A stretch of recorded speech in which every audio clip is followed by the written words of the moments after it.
Hello students, how are you all? I hope you all are safe and fine. This is the fourth part of the chapter Principles of Management. First part में हम लोग ने meaning of principle of management पढ़ा था और differences पढ़े थे उसके principle of management versus science versus values and versus management techniques. और सेकेंड पार्ट में हम लोग ने पढ़ा था the different principles, the four principles, scientific principles given by F.W. Taylor. और थर्ड पार्ट में हम लोग ने पढ़ा था the principles given by Henry Fayol. अब इस पार्ट में हम लोग पढ़ेंगे the different scientific techniques given by F.W. Taylor. तो जिसने फर्स्ट, सेकेंड और थर्ड पार्ट नहीं देखा है वो उसको ज़रूर देख लें, लिंक आपको डिस्क्रिप्शन बॉक्स में मिल जाएगा। तो पूरा चैप्टर आपको इजीली समझ में आ जाएगा। और अगर आपको लगता है कि ये वीडियोस आपके लिए बेनिफिशियल हो रहे हैं तो प्लीज़ सब्सक्राइब माय चैनल और एक बेल आइकन बना है उसे भी आप क्लिक कर दीजिए। जैसे जितने भी वीडियोस हम डालेंगे उसका नोटिफिकेशन आपको मिलता जाएगा। तो now let's start without wasting any more time. The scientific techniques of Taylor. Taylor ने कुछ टेक्निक्स दी थी। टेक्निक्स किस लिए दी थी कि अगर ये टेक्निक्स हम फॉलो करेंगे तो it will improve the efficiency of business through simplification and specialisation. Taylor ने ये टेक्निक्स बनाई थी कि अगर हम ये टेक्निक्स फॉलो करेंगे या जो भी बिजनेस ऑर्गेनाइजेशन इन टेक्निक्स को फॉलो करेगा तो उससे वर्क की एफिशिएंसी बढ़ेगी, क्योंकि एक टेक्निक है इसमें simplification and specialisation of work, इसमें एक वर्क स्टडी है, इसमें टाइम स्टडी है। तो ये सब चीज़ें, जब ये सब टेक्निक्स हम फॉलो करते हैं तो ऑटोमेटिकली हमारा जो वर्क है वो ज़्यादा सिंप्लीफाइड वे में और एफिशिएंटली होता है। और ये टेक्निक्स हमें हेल्प करती हैं in reducing the cost of production. Cost of production reduce होगा। और एक प्रिंसिपल है टेक्निक है डिफरेंशियल पीस वेज सिस्टम। तो ये जो differential piece wage system technique है ये it enables the worker to earn more with introduction of this technique. This technique enables the worker, ये वर्कर्स को हेल्प करती है कि वो और ज़्यादा अपनी अर्निंग को बढ़ा सके। कैसे, वो सब अभी हम लोग इन टेक्निक्स में पढ़ेंगे। तो first technique given by F.W. Taylor, first scientific technique is functional foremanship. What is given in this technique or what Taylor has said in this technique or written in this technique that कोई भी एक person है वो हर area में intelligent नहीं होता। अगर कोई वर्कर है या कोई मैनेजर है या सुपरवाइज़र है या फोरमैन है, मान लो अगर वो प्लानिंग और प्रोडक्शन का काम अच्छी तरह से कर सकता है, अच्छे डिसीजन ले सकता है, हो सकता है कि वो फाइनेंस के डिसीजन अच्छे ना ले पाता हो। और फोरमैन कैसा होना चाहिए? Foreman is a person who is full of energy, very intelligent and educated, honest and specialized और professionally very expert।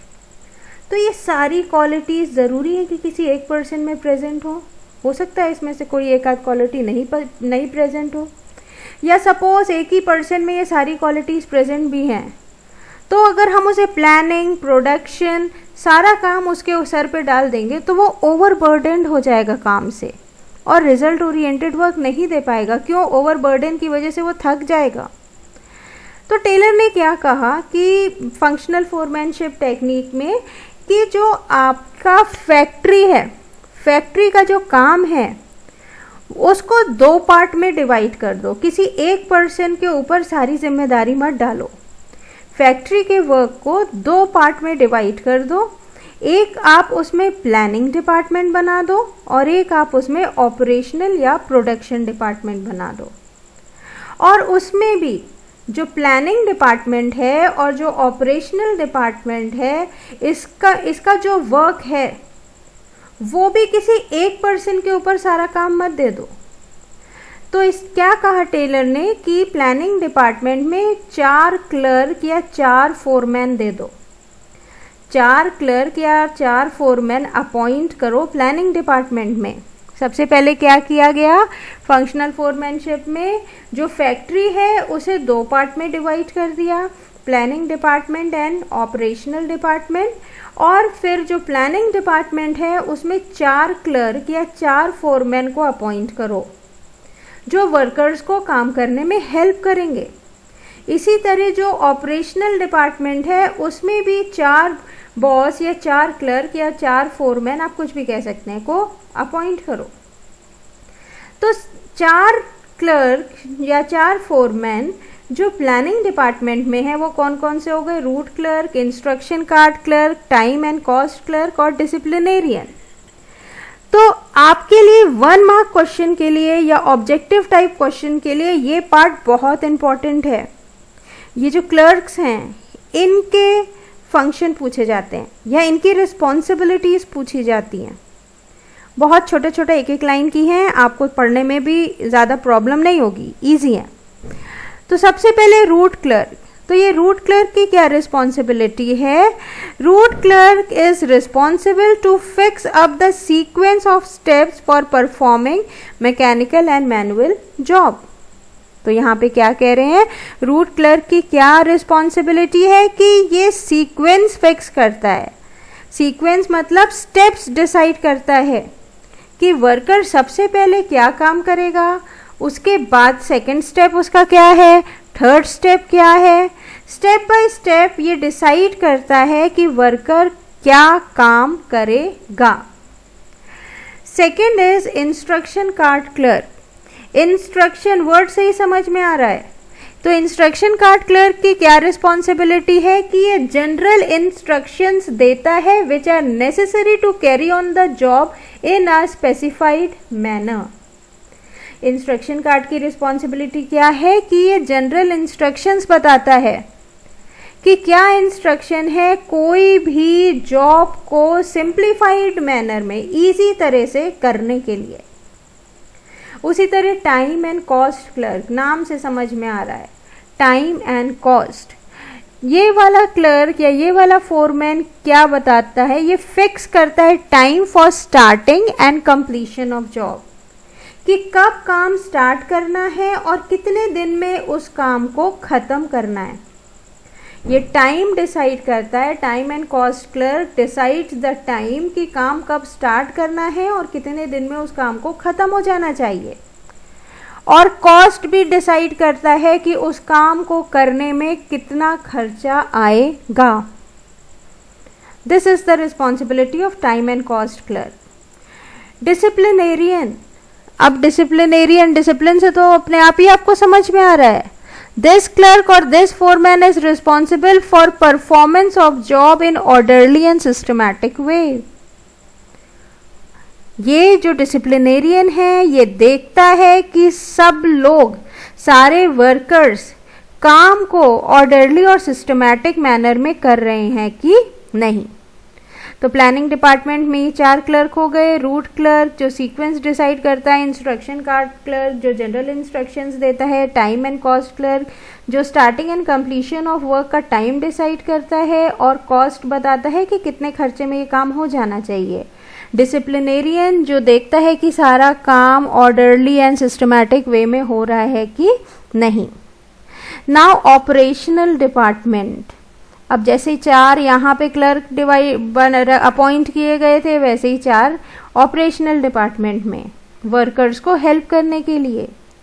तो सबसे पहला कौन सा बॉस हो गया या कौन सा क्लर्क हो गया, gang boss. What is the responsibility of gang boss? Gang boss जितनी भी मशीन्स, टूल्स या जो भी रिसोर्सेज काम करने के लिए चाहिए हैं, प्रोडक्शन वर्क करने के लिए चाहिए हैं, उन सब का अरेंजमेंट करता है। क्या रिस्पॉन्सिबिलिटी है गैंग बॉस की? He arranges all the machines, tools and other resources required for performance of a job so that there is no delay. अगर सारी चीज़ टाइम से प्रेजेंट होंगी फैक्ट्री में, अगर कोई काम करने गए और हमारे पास टूल नहीं है या रॉ मटेरियल नहीं है तो काम में डिले होगी। तो गैंग बॉस की रिस्पॉन्सिबिलिटी है कि वो देखे कि सारी चीज़ें प्रेजेंट हैं कि नहीं, जैसे कोई डिले ना हो वर्क में। स्पीड बॉस की क्या रिस्पॉन्सिबिलिटी है? This foreman assures timely completion of job. ये देखता है, ये एश्योर करता है कि काम टाइम से कंप्लीट हो रहा है कि नहीं। रिपेयर बॉस की क्या रिस्पॉन्सिबिलिटी है? This boss ensures that machines and tools are kept in working condition.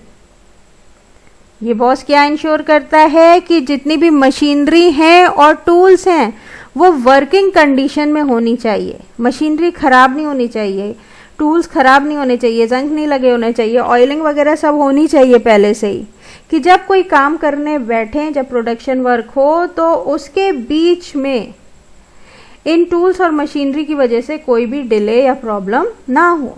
देखो गैंग बॉस की क्या रिस्पॉन्सिबिलिटी है? ये अरेंज करता है सारे tools and machinery and all, खरीद के रखता है। रिपेयर बॉस की क्या रिस्पॉन्सिबिलिटी है? कि देखता है कि सब वर्किंग कंडीशन में है कि नहीं।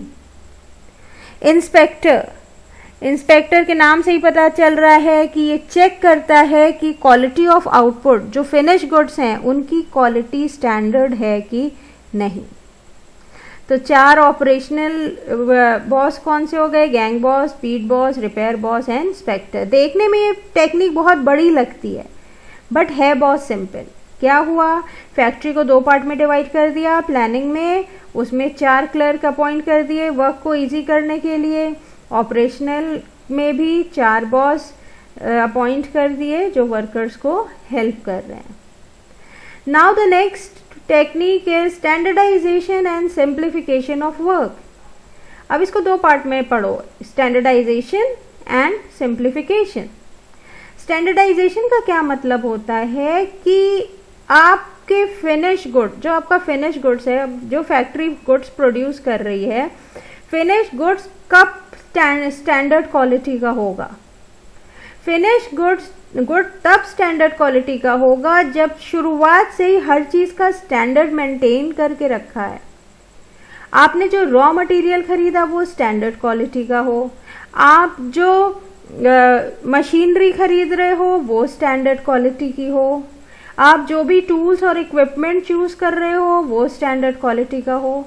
अगर right from the very first stage आपने हर चीज स्टैंडर्ड क्वालिटी की ली है और हर चीज अच्छी तरीके से कर रहे हैं, तो ऑब्वियसली जब आपका फिनिश गुड्स प्रोड्यूस होगा तो वो स्टैंडर्ड क्वालिटी का होगा। This is standardisation. सिंप्लीफिकेशन में क्या होता है? इसमें हमें अपना वर्क सिंप्लीफाई करना है, हमें अपना वर्क सिंपल मैनर में करना है। तो इसको आप एग्जाम्पल से समझिए। This means elimination of unnecessary diversity of product size and type. Suppose elimination of unnecessary diversity.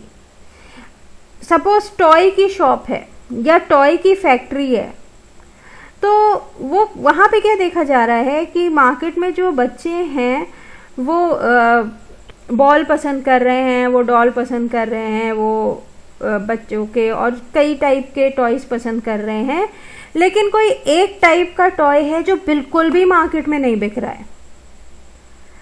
कोई एक टॉय है, कोई एक गेम है जो बिल्कुल भी मार्केट में नहीं बिक रहा है।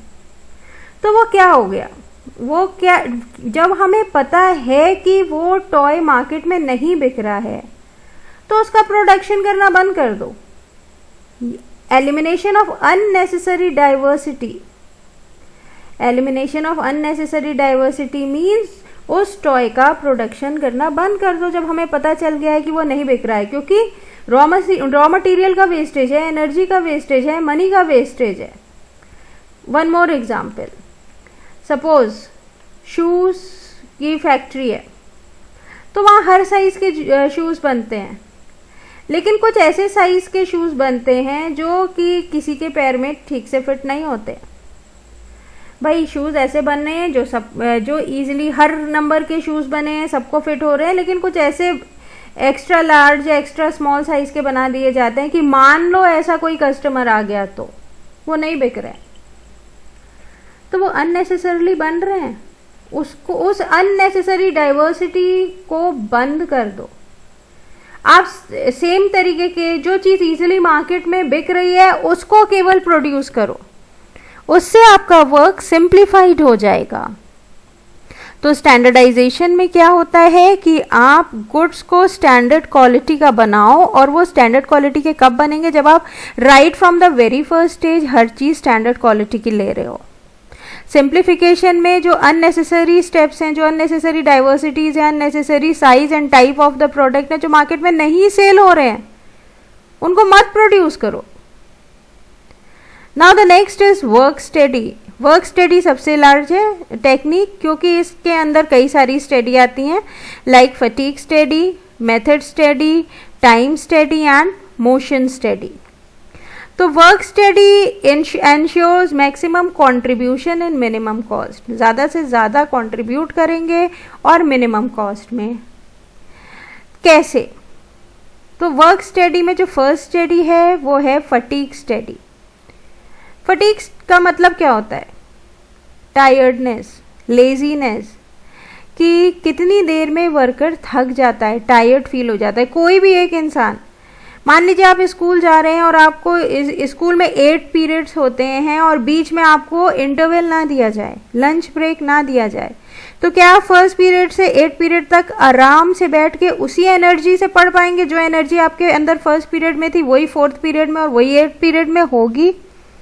No, in between you require lunch break, right? In the same manner, जो वर्कर्स हैं वो भी थकते हैं। तो फटीग स्टडी में क्या चीज़ स्टडी की गई, क्या चीज़ फाइंड आउट की गई कि एक वर्कर कितनी देर में टायर्ड हो जाता है और दिन में कितनी बार टायर्ड हो जाता है। तो उसके लिए क्या किया गया कि कई वर्कर्स के ऊपर एक्सपेरिमेंट किया गया, ये फाइंड आउट किया गया कि वो वर्कर्स लगातार कितनी देर काम कर सकते हैं, कितनी देर बाद वो थक जाते हैं, और थक के जब उन्होंने रेस्ट ले लिया तो उसके बाद फिर वो कितनी देर और कंटिन्यूसली काम कर सकते हैं। तो इसमें 3 चीज़ फाइंड आउट की जाती हैं: the frequency of rest interval, the duration of rest interval and the number of rest interval. Frequency का मतलब होता है कि कितनी जल्दी देना है रेस्ट इंटरवल। ड्यूरेशन का क्या मतलब होता है कि कितने टाइम पीरियड के लिए कितना लंबा रेस्ट इंटरवल होना चाहिए।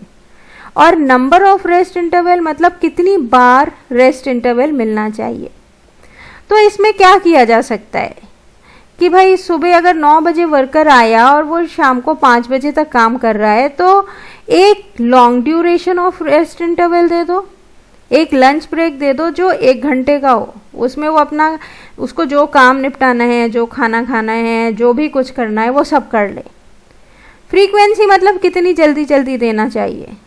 तो भाई अगर आपने एक लंच इंटरवल दिया और सुबह वो काम करके लंच किया और उसके बाद सीधे 5 बजे उसे छुट्टी मिल रही है तो उसका एनर्जी लेवल लो हो सकता है।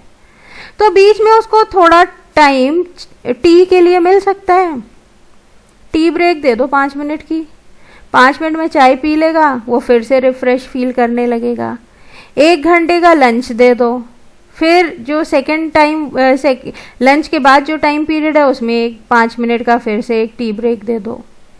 तो फ्रीक्वेंसी मतलब कितनी जल्दी वो थक रहा है, कितनी जल्दी उसे रेस्ट इंटरवल चाहिए। ड्यूरेशन मतलब कितना लॉन्ग होना चाहिए वो रेस्ट इंटरवल, और नंबर ऑफ रेस्ट इंटरवल मतलब कितनी बार मिलना चाहिए।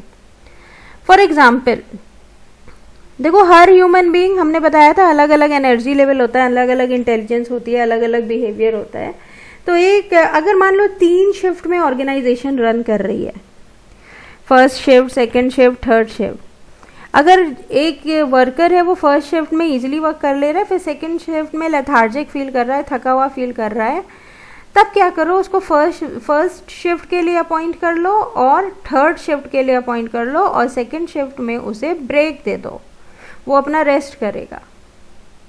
तो इस तरह से फ्रीक्वेंसी इंटरवल्स बांटो। अगर एक इंसान थकता चला जाएगा तो रिजल्ट ओरिएंटेड वर्क ईजिली नहीं मिल जाएगा। तो rest interval is important. Second study is method study. This technique find out one of the best method by performing the job.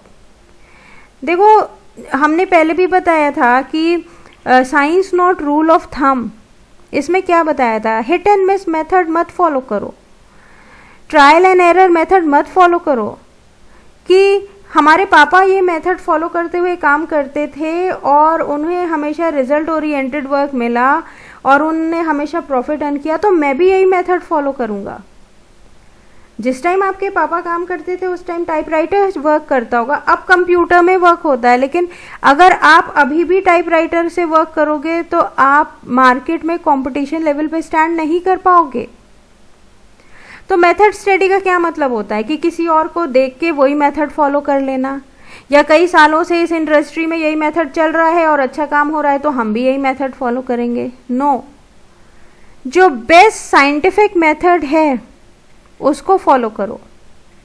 जो बेस्ट साइंटिफिक मेथड है जिससे आपको पता है कि रिजल्ट ओरिएंटेड वर्क मिलेगा ही मिलेगा, उस मेथड को फॉलो करो. इसमें क्या किया गया कि ऑर्गेनाइजेशन ने कई मेथड फॉलो किए, 1 2 3 4 5 6 7 कई मेथड फॉलो किए. और उन 7 मेथड में से जो बेस्ट मेथड आया, जिस मेथड ने सबसे ज़्यादा प्रॉफिट दिया या रिजल्ट ओरिएंटेड वर्क मिला, उस मेथड को फाइनल मेथड मान लो और उसी के हिसाब से फिर अपने ऑर्गेनाइजेशन का वर्क करो. तो मेथड स्टडी में best method should be selected. Time study भी में भी यही है कि कई सारे एम्प्लॉयज़ के ऊपर ये एक्सपेरिमेंट किया गया कि कौन कितने टाइम पीरियड में किस वर्क को कंप्लीट कर सकता है. तो टाइम स्टडी में क्या किया जाता है, the standard time required to perform a job. एक काम को करने के लिए कितना टाइम चाहिए उसको कैलकुलेट करते हैं. Setting up the standard target of worker, कि वर्कर आपने अपने हिसाब से आपने हाई लेवल टारगेट अगर सेट किया तो देखो कि वर्कर वो उस टारगेट को उस टाइम पीरियड में ख़त्म कर भी पाएंगे कि नहीं. वर्कर के हिसाब से आप वर्क को सेट करिए. आप कैटेगराइज करेंगे वर्कर्स को इनटू एफिशिएंट एंड इनएफिशिएंट. अगर सारे एफिशिएंट वर्कर हैं आपकी टीम में तो वर्क जल्दी कंप्लीट हो जाएगा. लेकिन अगर सारे एफिशिएंट नहीं है, कुछ इनएफिशिएंट भी हैं, तो भाई उन्हें काम सिखाना भी पड़ेगा, उन्हें ट्रेन करना पड़ेगा, उसमें टाइम लगेगा. तो आपका जो वर्क है वो ज़्यादा टाइम पीरियड, उसमें ज़्यादा टाइम लगेगा काम को कंप्लीट करने में. Determining the number of worker required to perform a job, कि एक काम को करने के लिए, कोई भी एक पर्टिकुलर काम को करने के लिए कितने नंबर ऑफ वर्कर्स चाहिए हैं वो फाइंड आउट करो. कितना द स्टैंडर्ड टाइम, कितने टाइम में वो काम ख़त्म हो जाएगा. एक टारगेट सेटअप कर लिया कि ये काम करना है, कितने टाइम में करना है, कितने नंबर ऑफ वर्कर्स रिक्वायर्ड हैं उस काम को करने के लिए, और उसमें कितने एफिशिएंट वर्कर हैं, कितने इनएफिशिएंट वर्कर हैं. सारे एफिशिएंट हैं तो काम का जो ड्यूरेशन है वो थोड़ा टाइम पीरियड कम दे दो, कुछ इनएफिशिएंट भी हैं तो काम का जो टाइम पीरियड है उसको थोड़ा बढ़ा दो. Motion study. To conduct motion study, Taylor suggests to observe an average worker when he is performing the job and note down all the movement he is doing. Motion study में क्या होता है कि बॉडी मूवमेंट काउंट किए जाते हैं. कि एक पर्सन आया, फैक्ट्री में आया वर्कर या ऑर्गेनाइजेशन में आया, तो वो रॉ मटेरियल लेने के लिए एक रूम में गया, वहाँ से लेकर आया, कितना बॉडी मूवमेंट हुआ काउंट किया गया. वो नीचे झुका, उसने टूल बॉक्स रखा, फिर उसने टूल बॉक्स झुक के टूल निकाला, फिर उसने वर्क करना शुरू किया, कितनी बार हाथ ऊपर हुआ, कितनी बार हाथ नीचे हुआ. All this is noted down. तो इसमें क्या किया जाता है कि जो अननेसेसरी मूवमेंट है उसको एलिमिनेट किया जाता है. अब देखो, जो वर्कर है उसने टेबल के नीचे ज़मीन पे टूल बॉक्स रखा है, तो कई बार उसे झुकना पड़ रहा है टूल्स उठाने के लिए. अगर वो वही टूल बॉक्स को टेबल पे रख दे तो उसे झुकना नहीं पड़ेगा. भाई बार बार झुकने से भी तो उसकी एनर्जी लॉस हो रही है, वो टायर्ड फील करने लगेगा जल्दी. तो मोशन स्टडी में क्या होता है, जो अननेसेसरी बॉडी मोशंस होते हैं, मूवमेंट होते हैं, उनको एलिमिनेट कर दिया जाता है. ठीक है. तो आपके वर्क स्टडी में कौन कौन से आ गए study? Fatigue study, method study, time study and motion study. Now the next one is differential piece wage system. Piece wage system, differential piece wage system मतलब the technique of paying different rate of wages for efficient and inefficient employ.